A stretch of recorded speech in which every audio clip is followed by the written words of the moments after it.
حدیث میں آتا ہے، اور یہ مشکات شریف میں بھی حدیث ہے، مسند احمد ابن حنبل کے حوالے سے اور جامع ترمذی کے حوالے سے،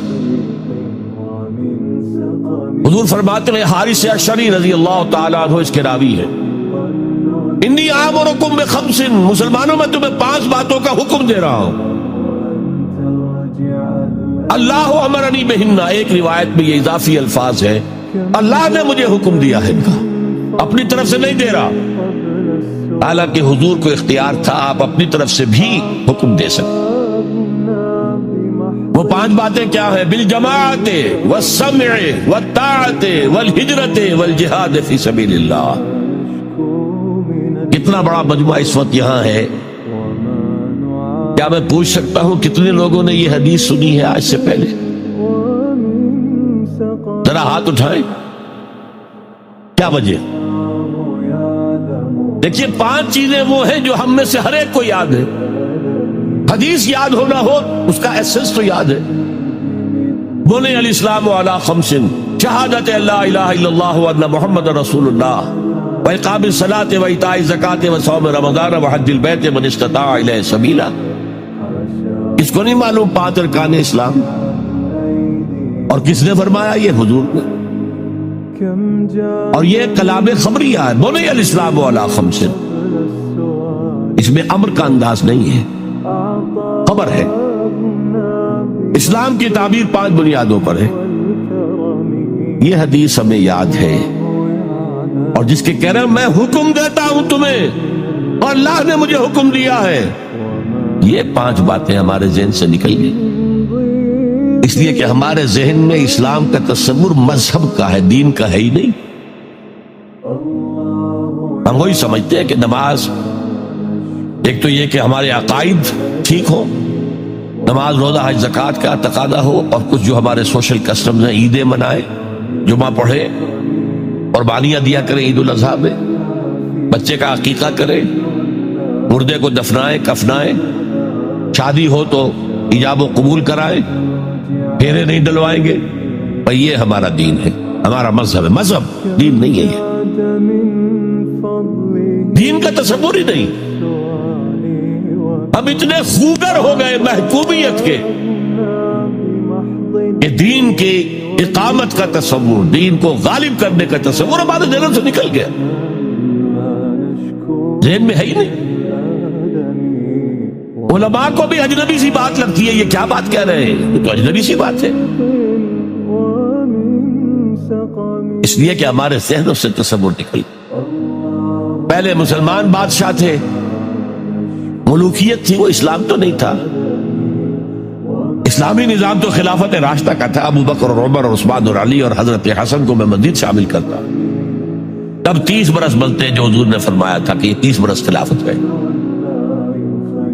بعد میں تو ملوکیت آ گئی، یہ بنو امیہ کے بادشاہ تھے، چاہے خلفاء اپنے آپ کو کہلوائے، بنو عباس تو بڑے بادشاہ تھے، شہنشاہ تھے، بڑے محل بنائے تھے، اور یہی حال پھر ان کو ہم کہہ دیتے ہیں عثمانی خلفاء، یعنی ترک بادشاہ اور شہنشاہ، ان کا بھی حال یہی تھا،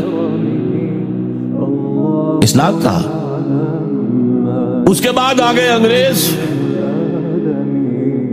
انگریز نے کہا قانون ہمارا ہوگا، کرمنل لا ہمارا ہوگا، CRPC ہماری ہوگی، سول لا ہمارا ہوگا، نظام ہمارا ہوگا، ہاں نماز پڑھ سکتے ہو، روزہ رکھ سکتے ہو، ہمیں کوئی تمہارے مذہب سے کوئی دشمنی نہیں، بلکہ انگریز نے تو بڑی رعایت کی تھی، اس نے کہا تھا تم اپنے فیملی لاز بھی اپنی مرضی سے جیسے چاہو طے کرو۔ آج مسلمان ممالک میں سے بھی اکثر نے اپنے فیملی لاز چھوڑ کر یورپ کے فیملی لاز اختیار کر لیے، اور پہلی مرتبہ یہ کام کیا تھا ترک نے، اور یورپ کے اخبارات نے پھر تنزیہ لکھا تھا کہ یہ عجیب قوم ہے، کہتی ہے کہ بہترین قانون ہمارے پاس ہے، اور حال یہ ہے کہ فیملی لاز بھی ہم سے مانگ رہے ہیں، رومن لا سے اخذ کر رہے ہیں فیملی لا، تو یہ ان کا حال ہے، کہتے ہیں بہترین قانون ہمارے پاس ہے۔ تو انگریز کے آنے کے بعد اب ہمارا علماء کا قال اللہ و قال رسول یا مدرسہ چلا لیں. بہرحال انہوں نے بڑی خدمتیں کی ہیں. اگر یہ نہ ہوتا تو شاید ہمارے ہاں مساجدیں آباد ہی نہ ہوتی. کم سے کم علماء نے وہ پوزیشنیں جو ہیں وہ پر کی ہیں. ایک ڈھانچہ جو ہے وہ برقرار رکھا ہے, اس میں کوئی شک نہیں ان کی خدمات. لیکن انگریز نے تو جو بھی تھا صرف اتنی آزادی دی تھی, اسی کو ہم ذہناً ریکنسائل کر چکے ہیں. بس اسلام یہی ہے نہیں. اور آج میں آپ کو بتا دوں, امریکہ اور انگلینڈ خاص طور پر اور بقیہ عیسائی مملکتیں بھی بالعموم اسلام کے خلاف جو جنگ جاری کر رہے ہیں اور تیزی کے ساتھ یہ بڑھے گی, اس کا بھی معاملہ یہ ہے کہ مذہب کی حیثیت سے اسلام کے خلاف ان کی کوئی جنگ نہیں. جب بش کہتا ہے کہ ہم تو اسلام کے خلاف نہیں, صحیح کہتا ہے, سچ کہتا. وہ یہ کہہ سکتے ہیں you have come here, you have purchased churches and synagogues and converted them into mosques. Did we object?